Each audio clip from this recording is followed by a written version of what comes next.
One of the topics of the conference was OpenAI and Copilot and how you can utilize Copilot, OpenAI to build chatbots and artificial intelligence that supports your business, whether that is through external communication or internal reference points.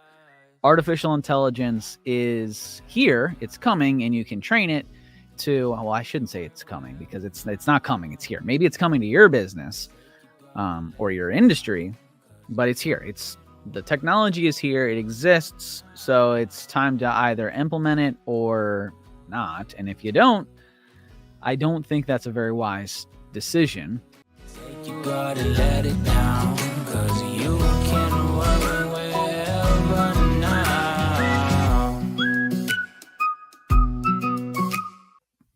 What's up, everybody? Welcome into the Work Wherever podcast. I'm your host, Roy Edwards. This is the podcast where we talk about automation, AI, the ability to work wherever so you can live every day like it is Saturday. If this is your first time, we got a couple different flavors of the show. We have the Roy's Rants, which I guess this is a Roy's Rant. I'm by myself. We have the Internet Hotspot. That's me and Sydney breaking down news and trending articles. We have Homegrown with Haley. Haley's my wife. We talk about the ability to homeschool. And it's more of a trending life podcast, some of the things that we're able to accomplish because we work wherever. And then we have interviews where we have guests come on, share their stories and expertise. And we got some really good ones coming up as we were just at the Shift Happens conference presented by AvePoint. Microsoft was there. A lot of good speakers, a lot of good information that came out of that conference. And we have a couple people from that conference who will be coming on that you guys should be on the lookout for. One of the topics of the conference was OpenAI and Copilot and how you can utilize Copilot, OpenAI to build chatbots and artificial intelligence that supports your business, whether that is through external communication or internal reference points. Artificial intelligence is here, it's coming, and you can train it to, well, I shouldn't say it's coming because it's not coming, it's here. Maybe it's coming to your business or your industry, but it's here. The technology is here, it exists, so it's time to either implement it or not. And if you don't, I don't think that's a very wise decision. So what I've been doing recently, since I left recently as in like the last 48 hours, since I left the conference, I've been spinning up Azure instances within OpenAI to create a Azure OpenAI environment and tool for our organization. So I've just been kind of playing around with it right now, but we do have a chatbot internally that helps the onboarding process. So people can get onboarding information. They can ask about our 401k. They can ask about ADP. Which is our payroll. They can ask all kinds of questions. How many holidays do we have? What's their leave balance? That sort of a thing, right? So in using OpenAI, which I am using when you build an OpenAI in Microsoft Azure. So you spun up what I did was I went into Azure. I went into the search bar, searched for OpenAI, Azure OpenAI. The little OpenAI tool comes up. I clicked on it. You do have to request it. So I had to go through the request process, had to fill out a form with Microsoft in order to get it spun up within our environment, went through all of that, got the request. It asks for your service ID number and how many environments you want to roll it out in, whereas you can request up to 3. I wanted to request 3, but I didn't have my customer support information and their service information.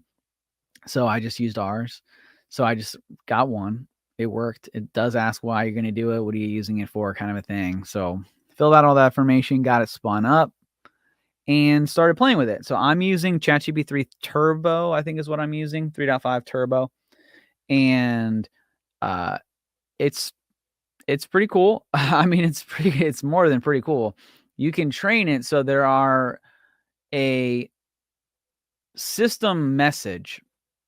And so the system message is essentially how the chatbot is to interact and what the key objective of the system itself, the computer, how it is supposed to respond. So you can say you work for a technology company who focus on artificial intelligence and automation, and you can respond funny and sarcastic, but make sure that your emphasis is on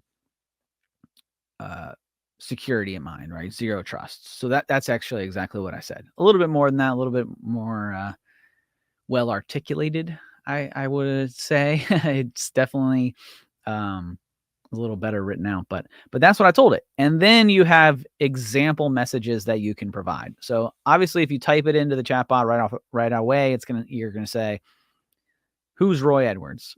And the bot's gonna say, "I have no idea who you're talking about. I don't have access to wide amounts of data like that, to the internet. So you're just gonna have to like bear with me, right?" So in that message for the user, it has a user and a message response. The user, you put in what the user is querying. For the response or the message, you would say how you would like your bot to respond. So I put who is Roy Edwards. Actually, I didn't even have to put in who is Roy Edwards, but I did put in who is Haley Edwards, and said, Haley Edwards is the CEO. This is this is her background. This is what she likes. This is who she is as a person. And then I said, do you guys have a podcast? Yes, we have a podcast.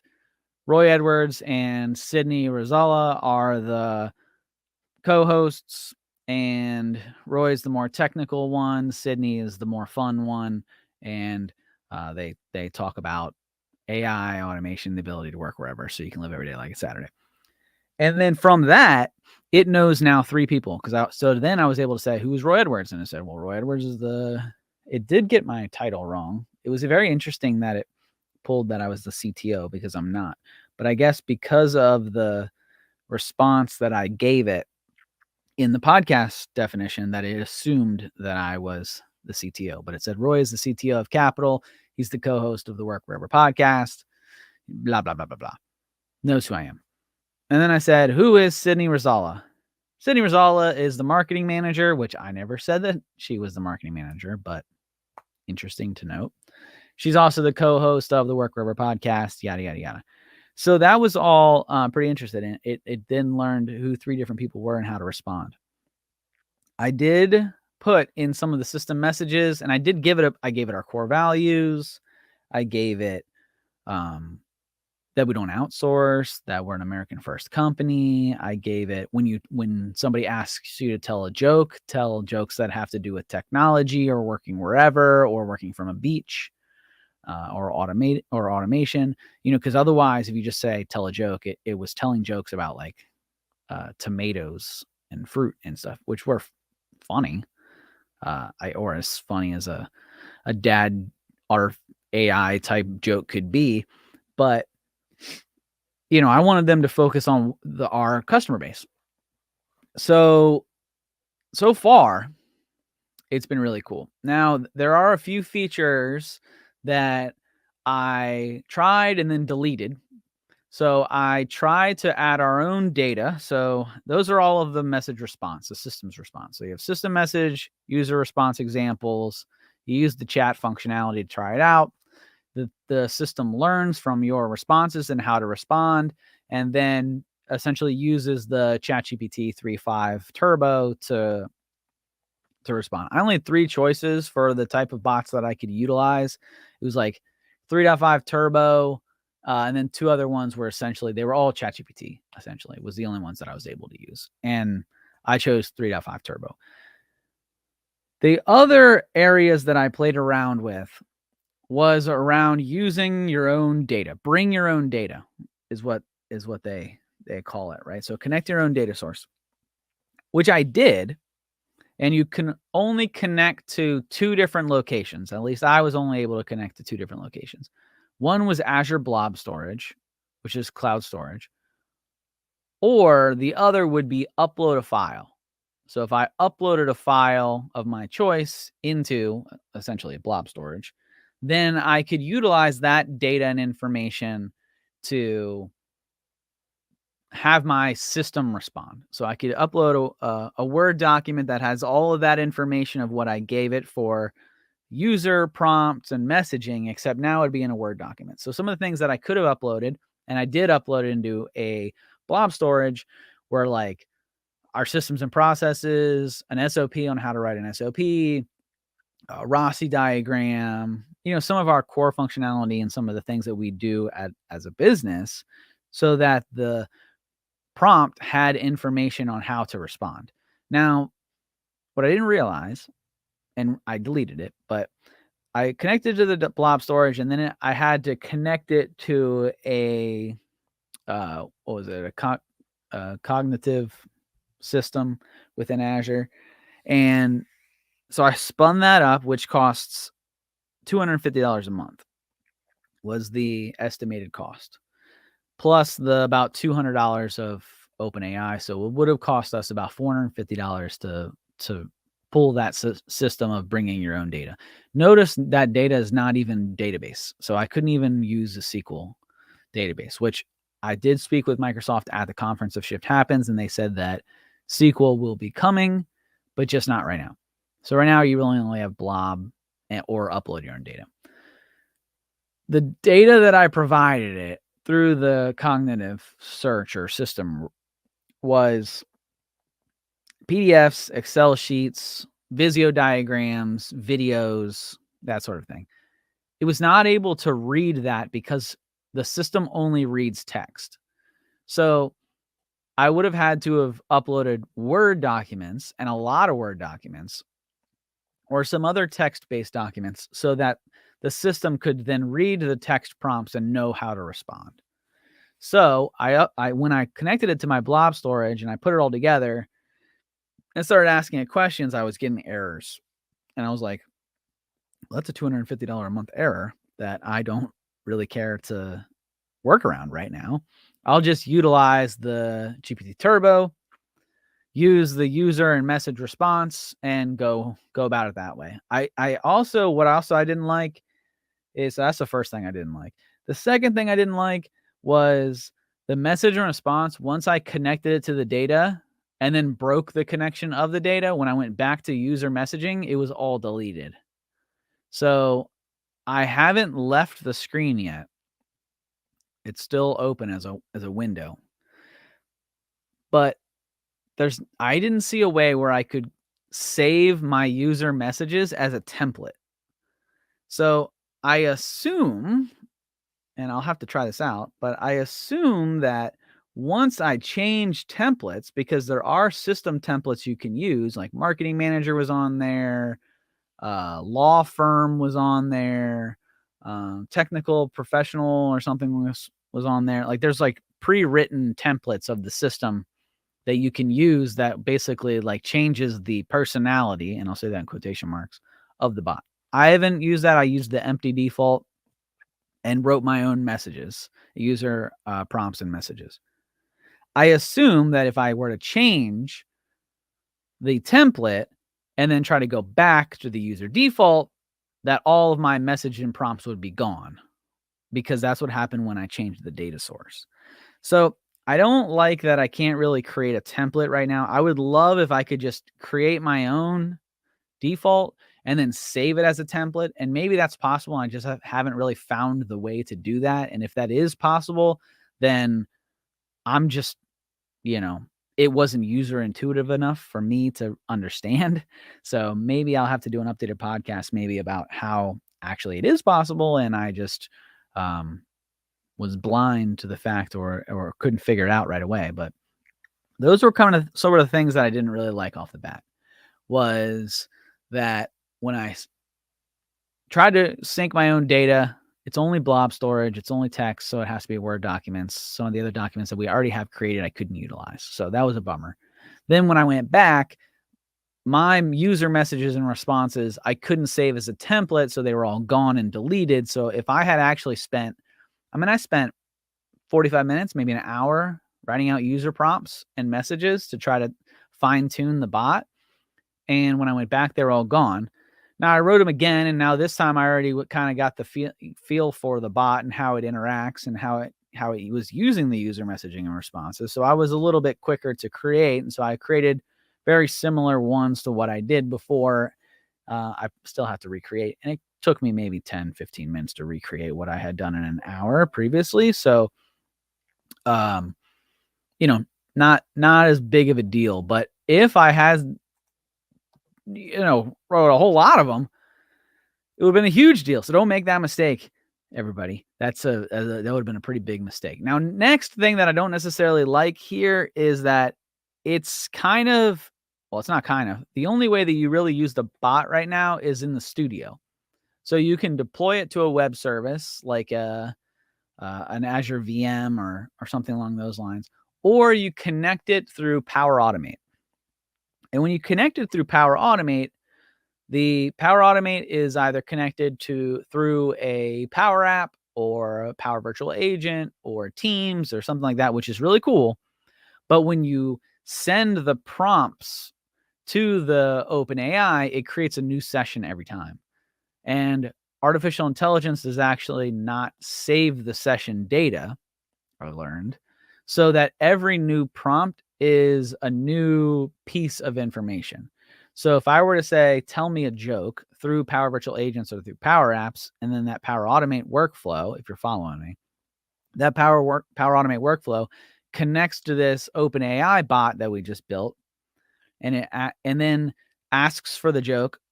The bot then sends the joke back through Power Automate, tells the user the joke, and let's say the joke doesn't land. And the person's like, well, explain that joke. I don't get it. Then it would say, explain the joke. I don't get it. Sends the message through Power Automate. Triggers the OpenAI to say, explain the joke. I don't get it. Okay, well, the previous user data wasn't captured, so it doesn't know what you're talking about. It's a new session. And so you have to build a workaround. And the workaround in the session they built was a SharePoint list of user prompts. Now, a SharePoint list of user prompts of all user prompt history and data, I suppose could be good for certain reasons. I guess it could be good to see how your employees are using the bot, to audit, how is this bot being utilized? Are we using it for any bad, are we asking how to do bad things, or I guess that could be good and beneficial for that reasoning. But SharePoint storage isn't cheap, and to put all of this information to a SharePoint list, or anywhere really, to put in a SQL database, that's not cheap either. So we're talking about added cost for something that the OpenAI tool already does. So if I were to just use the OpenAI tool as a chat functionality, it does know what I'm talking about. It is not creating a new session every time. But since we're using it through Power Apps and Power Automate and Power Virtual Agent, it does create a new session every time, which was super annoying. So I do think that there's a good bit to go here. It's not a foolproof solution. That's why you have to fill out the form to get access to it, because it's very much still in beta. So everything that we've talked about on this show, where we're like, you need to use your own data, you need to build these bots around the systems and processes that you've already created, you need to make sure that it's accessible throughout your environment. Okay, well, all of those three things were not easily achieved within Azure OpenAI. There are ways to achieve it. It's going to cost money and storage, and you're going to need a developer to set it up, which that's what we're here for if you really want to do that. But it's not as magic bullet as some of the industry is leading you to believe. Now, is it better than Chat GPT 4 or whatever it is that you're using online? 100%. Because we've been able to use those users and messages, right? The user prompts and messages. I've been able to tailor information. I can connect it to web addresses, and I can do things with it to say, this is how I want you to respond, Mr. Bot, with our company information and our company data, and don't just make something up or pull something off of the internet. So it's already better than web browser, Bing Chat, or Chat GPT. It's already better. But how to have your customers, clients, users, employees use it in a way that doesn't kill your storage and doesn't kill your wallets is going to be a little difficult to start. You're definitely going to have to pay a premium. It is going to be about $200 a month for your organization to use it, as opposed to the ChatGPT Pro, which I think is like, what is it, like $30, $40? I don't really know what it is. Much cheaper than 200. But your entire organization can use it. You can audit what they're asking. So is it worth paying $200 for all your employees to use it and you know the responses that they're getting? Or are you going to let them use a free version on the web and who knows what they're getting? I would lean towards the $200, but you got to figure that one out for your own organization. So those are my lessons learned early on this. Like I said, this was one of the sessions that I went to at the Shift Happens conference. It was a great session. It was it was a lot of fun, and at least for me, Sydney was sitting there with me, and she was like, "Bro, this is some nerdy stuff." And I'm like, "I know, isn't it great?" So, yeah, it is definitely still to be seen as to how this technology evolves through time and how organizations are able to innovate with it. Like I said, I ended up deleting a lot of it and just going back down to the basics. So I don't think that adding your own data is, at least for me, I didn't see the value, because it kind of made the bot a little dumber.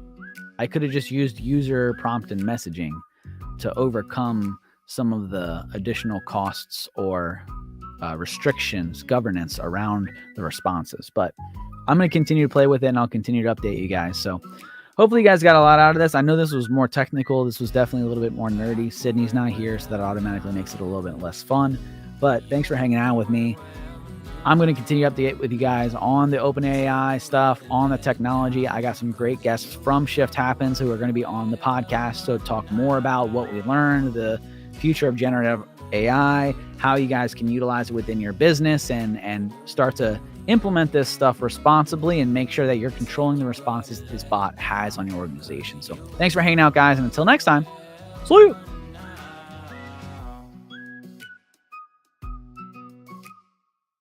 Hey there, don't forget to hit that subscribe button and turn on notifications for all the latest videos from Capital Presence.